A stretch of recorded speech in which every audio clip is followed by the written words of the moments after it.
Good, whatever time of day it is that you're joining me here. My name is Tyler. This is the Consequences of Communication podcast. I do need to apologize. This week was supposed to be a very special week for Consequences of Communication podcast. We were supposed to start. Good, whatever time of day it is you're joining me here on Consequences of Communication podcast. My name is Tyler. I'm your host, and this week was supposed to be a very special week for us. This is supposed to be episode 14, but unfortunately, I recorded it. But because the dynamic is shifting from just me, I'm going to be interviewing people from now on, which was supposed to be a big surprise today on this episode that you're listening to. The problem is multiple things. One, I didn't plan enough time to properly edit. And instead of trying to rush through the editing process, because we're using mics that are set up to record on the individual microphone that I then import into Logic Pro, and then I EQ it so make each person talk or sound like they're supposed to. And I did that, and then so I put the EQ into the program, or I put the audio tracks into the program. I edit the audio for it so it sounds better, and so you get a quality of audio. And yes, it still is a work in progress, especially since I changed my mics last episode, I think. Might have been the episode before that. And then once I get the EQ, I export it, and then I put it with my iMovie program, which is where I can edit the video and audio together and make sure that everything lines up. And that's usually takes a really long time to get everything done with that. It takes a long time for just me to do it, but because I have somebody else coming on, that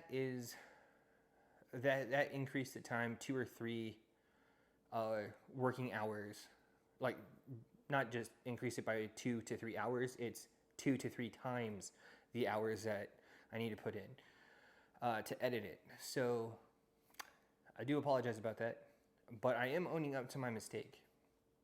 And what did I learn from the series of mistakes that you'll see on next episode and maybe even hear about on the next episode when I actually am done editing? Well, there's some camera issues, there's some lag issues, because I was streaming from my camera phone, or my phone, the camera on my phone, to my Mac to record it in OBS. The problem with that was it was over Wi-Fi, and it wasn't a direct connection like it typically is. So note to self, always wired connection for that. Additionally, need to make sure that everything's plugged in, because at one point my laptop dies, the recording stops on the video, the audio goes on for a little bit, and then got my laptop plugged in at my friend's house, got everything charging, turned on, great, and then come to find out that my phone kept disconnecting and reconnecting to my MacBook. So that's probably going to be a no audio or no video, audio only section, which is the last 20 minutes roughly of uncut footage or audio. So I'm still needing to edit that. I need to edit that down. So there's a cacophony of issues, and I think I'm using that word right, cacophony. That's a really funny word to use if I'm using it right. Chaotic. I think cacophony is chaotic issues and stuff. I'm going to look it up right now on my desktop.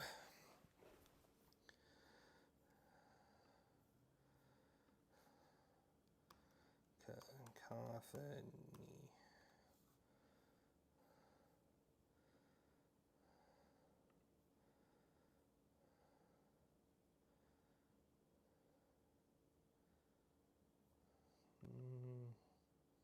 No.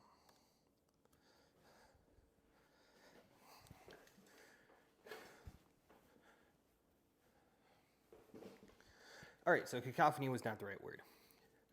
So with the handful of issues that happened, I don't want to do the disservice of releasing a subpar quality podcast. I don't want to release a subpar quality podcast for y'all to listen to. That's not the kind of audience that I want to build, or reputation that I want to build, or the brand that I want to build. I want to build a podcast that has quality all around. Quality interviews, quality sound, quality video.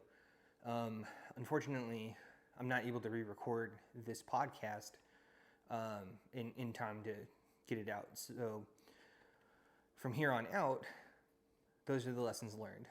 But again, and this can be related to anything or any type of relationship, right? Whether that's friends, coworkers, best friends, family. I'm counting on my fingers and you can't even see it. And into romantic relationships as well, of open, honest, loving, straightforward, clear communication is the key to every successful relationship. Being open, I made a mistake. I made the mistakes. There was things that I could have prevented that I was like, no, it's not going to take that long to record, but some things happened during that recording that kept delaying us. So that's part of the stuff that I need to edit out. Honest with y'all, like, I'm not lying. Like, it's taking a lot longer to edit than I anticipated. So I need to delay the release of it. However, moving forward, I know about how long it's going to take now, and I'm going to start editing significantly earlier so I can provide to y'all the quality of podcast that y'all deserve. And I hope that you're looking forward to it. Open, honest, loving. Loving is not like the loving in like a relationship or husband-wife loving. It's loving as in being kind, respectful, courteous to whoever you're talking to. And being polite is part of that as well. Making sure that you're not cussing somebody out. Making sure that you're not succumbing to anger, frustration, or any other emotions that you're feeling. Although your emotions are valid, but you're not letting your emotions drive you forward. The way that I kind of look at it, at emotions, and how we should go through life, is we should always have a logical plan, right, of where we want to be. Like, for example, I want to have a family in the future with children. So how do I make myself the person or the man that somebody would want to marry and have children with? And that's not just physical health, that's not just mental health or emotional health or spiritual health, it's all the above.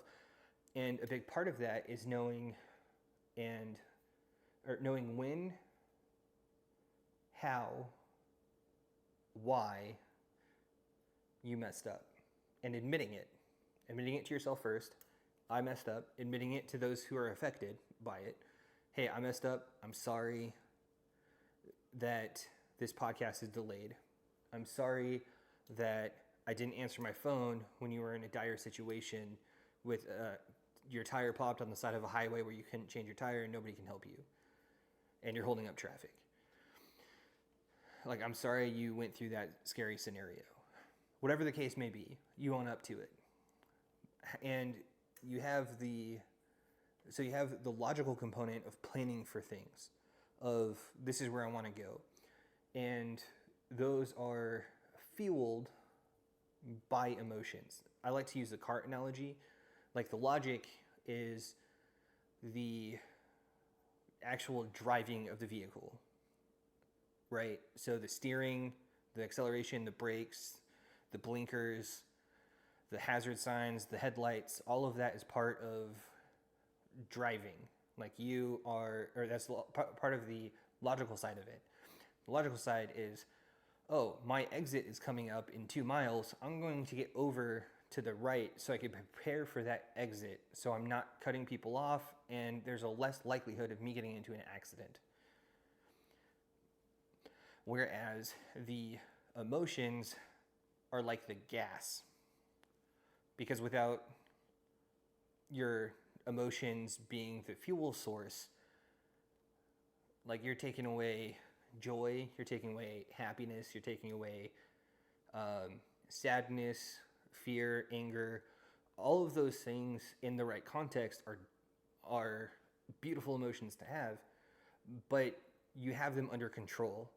You are not driving by your emotions. You're not waiting to the last minute to cut everyone off, cut 4 lanes across the highway so you can travel over the rumble strips and over the double white line to get to your exit because you weren't paying attention or whatever the case may be. So like if you're angry or sad or upset in any context, you're not cutting across the multiple lanes of emotions to negatively influence whoever you're talking with and whoever you're trying to resolve the issues with. So I'm pretty sure y'all are smart enough to get where I'm going with that. Like the emotions are not in control. They're only spinning the wheels, but they're only spinning the wheels on my logical decision to hit the accelerator after I put it into gear. And so that's what I mean. So my emotions, like I want to have happiness, love, joy, excitement, all of those things in the future whenever I have a family. But I need to make sure that I'm doing what I can to make sure that I'm as best prepared as I possibly can to when I get to that point. So I'm pulling over to the far right lane that I can exit easily off of without too much opposition. And that's really what open, honest, loving, straightforward, clear communication is all about. So this is actually going to be episode 3.5. My apology, and I really am sorry. But I have lessons learned, or I really am sorry. However, the good news is I do have lessons learned. So I'm going to be recording a little bit earlier, especially involving other people. I'm going to try to get it out to where I have a couple weeks ahead of time minimum to edit podcasts moving forward. So there's plenty of time. There won't be an excuse later on for me not having the time to do it, unless it's just me not taking the appropriate actions that I need to. Have that down, which is really the biggest issue, is timing. I've failed to plan appropriately for the time needed to edit the videos. So this is probably going to go up raw and uncut. Well, maybe a little bit of editing because I misspoke a couple of times. Probably not. I'll just leave it there. And I went off camera. But that's also authenticity of me. I'm kind of rambling at this point. But I also want to make sure that, like, when you're in a relationship, whatever relationship that may be, you could take away the points of owning up to your mistakes. You make a mistake, you own up to it. Your punishment should be significantly less severe than it would be if you try to hide it or cover it up. So my favorite analogy to this, and I'm not sure if I mentioned it on the podcast before, I don't think so. One of my favorite villains of all time, or antagonists of all time, only became an antagonist because of my best friend Chris, who we were talking about best villains, and I said my favorite was Heath Ledger's Joker at the time, because it's nothing but chaos. He didn't let anybody, like, if you want to cause absolute chaos, you want to make sure that you don't tell anybody what you're doing, and if you do tell people what you're doing, you're telling them what you're not doing. For example, like, I'm going to go down to 5th and 3rd Street and do some stuff there, and really you're on Staten Island, like at the Statue of Liberty, going to do something there. But I digress a little bit with that. But he brought up a good point. His favorite villain was Iago from Othello, and the reasoning for that was a very slow, methodical progression that you see as the story's written. It's a Shakespearean play, so of course it's a tragedy. Everybody dies. Spoiler. But you're also a couple centuries too late to have a spoiler warning for that. It's been out long enough. Y'all should have known it. So Iago was the best friend and second in command of this army, only to Othello. So Othello was the general. Iago was his lieutenant general. Iago started to lie little by little as the play went on. Like, the first lie he said was very, very minute. Like, I don't remember what the lie was, but, oh yeah, I cleaned my room, or I put that one item away. In reality, you did not put that one item away, or he didn't put that one item away. And then he's like, ooh, I got away with that. I'm going to do just a little bit more. I'm going to make it a little bit more extravagant, a little bit more dire.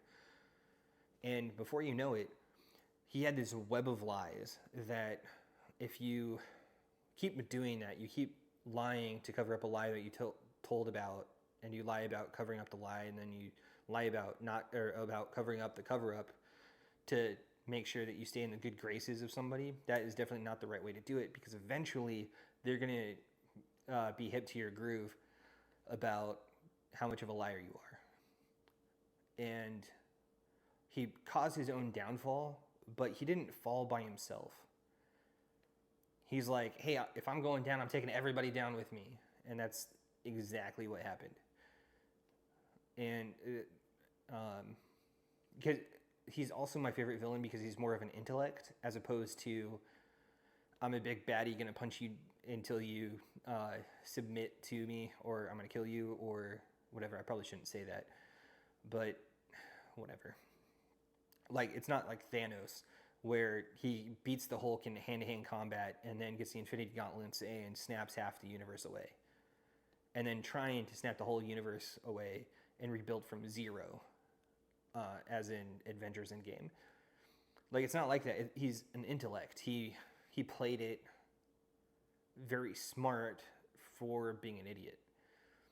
And what I mean by that is he was smart enough to get away with it for a little bit, but he was an idiot because he did it. That's what I mean. But it's also a great lesson to learn of just don't lie. And like, I really want to provide y'all at least some sort of value during this interim time. So looking forward for this particular episode 14, which is coming out next week. I'm going to push it back a week. So next week is going to be episode 14. The week after is going to be episode 15. So today's April 2nd, so it's going to be April 9th is going to be episode 14, getting other people's perspectives. And we're interviewing, I call him my direct pastor. And this is a little bit of background that I'll probably give a little bit later. But he's my direct pastor. What I mean by that is he is a network pastor at the church. Our church is very small group focused. So he's a network pastor, which is underneath the, I can't remember what they're called, but they're basically the executive network pastors who's beneath our pastor, our head pastor. And I'm in the network pastor small group, mostly because I do lead a small group. So he's my direct pastor. Or you can say he's like my supervisor in the church, which isn't inaccurate, but he's also, he doesn't pay me. we're just friends. He's just a little bit wiser. He's funny. You'll see, like, we banter back and forth. It's one of my favorite words, banter. If I can banter with somebody, then you're probably one of my best friends, or at least on your way to being a best friend. So we actually do a little bit about that in the podcast. He's going to be the guest for next week, and I'm going to be interviewing that. Again, I'm sorry. I actually beat myself up over it when I make mistakes significantly, because I overthink the problem. Then I overthink overthinking the problem. And then I think of different solutions, and then I overthink the solutions, and was like, well, but that doesn't solve the problem, and so on and so forth. I'm pretty sure a lot of y'all can relate to that, about just beating yourself up over mistakes. Yeah, sometimes mistakes keep you up at night. All my mistakes keep me up at night. I think that was Linkin Park. Because as soon as I started saying that, I was like, there's a song reference here. Because all my mistakes keep me up at night. No, it definitely wasn't that tune. But I'm pretty sure it was Linkin Park, about overthinking. And obviously mistakes keeping you up at night. That doesn't necessarily apply to me. So part of another issue that I just remembered, I'm recording this Tuesday morning. It is 10 till 9 at this moment in the video, or at this moment in time while I'm recording the video. But I came home from work last night. I get off work at between 6 and 7, and I'm usually home by like 30 minutes after that. Well, I come home, and my younger pit bull, her name is Rose. She's super cute, really hyper energetic, and very loving. She split her nail a couple days ago, and I tried to treat it at home yesterday. And I come home this morning, and instead of just one of her knuckles being swollen, it's the equivalent of her left ring finger, it was that nail that split. Her left ring finger and her left middle finger, or middle knuckle, like the two middle knuckles on her paw, because I know that paws are more like set up like a set of 4, and like they have a dew claw. So it's the middle 2 knuckles that are swollen. So it definitely got worse. So I called the vet this morning, that's part of the reason. Life sucks. We just got to roll with the punches. It throws you curveballs sometimes. You just got to deal with it. So you got to be flexible and adapt. And that's another thing that we need to take in life. That driving analogy that I mentioned earlier with drive with logic, but powered by emotions. Because if you're like, I have a desire to have a family, which brings me joy, happiness, and several other things that I can't think of right now, which are good things that I want in the long term, which come from emotion for the most part. And because I want that, that's why I'm living my life the way I am and trying to make changes that I need to make so I have the best opportunity to do so. Now, when somebody cuts you off when you're driving, you have several options. Slam on your brakes, honk, swerve out of the way, flip them off, cuss them out in your car. You can bless them, even if it's out of anger, like, oh my gosh, bless them for not hitting me. It just depends on your perspective in that moment in time. Or you also have the option of reacting to the situation, making sure that you're not going to hit them with your car, making sure that that is proper distance. Take a moment, take one deep breath in, one deep breath out, then handle the situation.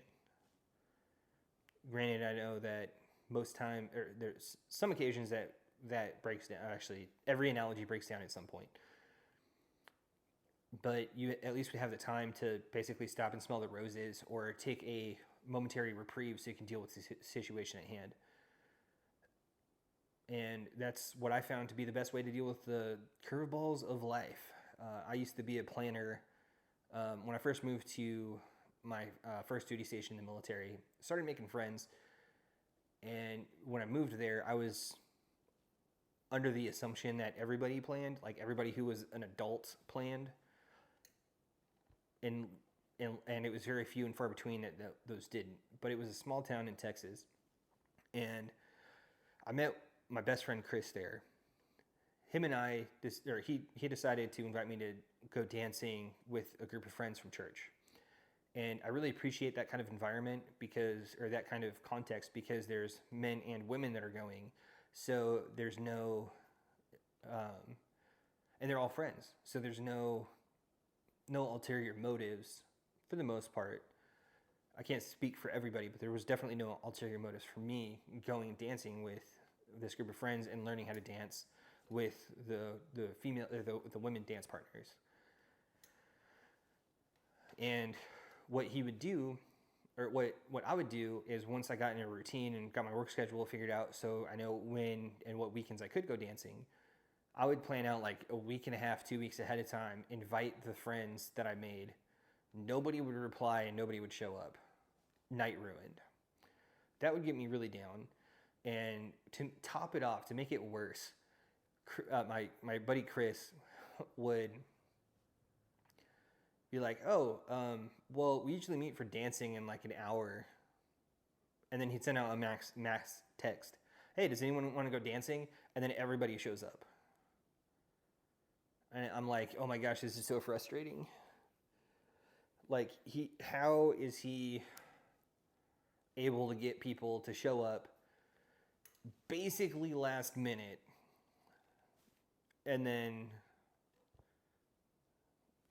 like it was a great, like, it always ended up being a great night, but it was just that initial frustration, and I ended up talking to him about it, and I can't remember exactly what he said, but we've had several conversations about that topic, about planning and all that. First of all, the town we were in was a small town, less than 130,000 people. So there's not really a lot to do. So if it's not always on the forefront of somebody's mind or sending them a reminder, then they're going to forget about it. So if you ask them shortly before something happens, or shortly before you want to do something, within an hour or two, you'll probably get more of a response, because you look at your text, you look at your invites, you get a call from a buddy, and that he's like, "Hey, we should go out tonight." And then you're like, "You know what? I was just going to stay home and chill, but I've been doing that for a while, or I haven't been out dancing in a few weeks. I kind of want to go dancing, or I want to kind of go see a movie," or whatever the topic is, and then you just go. So once I understood that, it opened up my eyes a little bit, and I was a little bit more flexible. I started to be a little bit more flexible with my thinking and planning, and begin to like unwind a little bit, because looking back, I just realized that I was probably a little bit uptight. But kind of went on a little bit of a tangent there at the end. I wasn't anticipating to share that particular story, but I thought it was important to be flexible.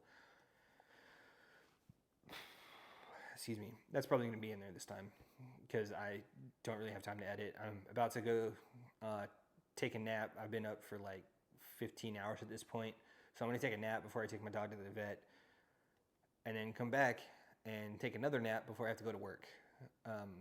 Ideally, that's how it's going to work out for me today. So I'm probably only going to get like 4 or 5 hours of sleep before I have to go work again overnight. So with all of that said, I am tired, and I'm going to let y'all go. But be excited. Next week, April 9th, I believe it's the 9th. But next Tuesday, which is the second Tuesday of the month, not the first or the third, the second Tuesday of the month, only for April, I'm going to release the next episode.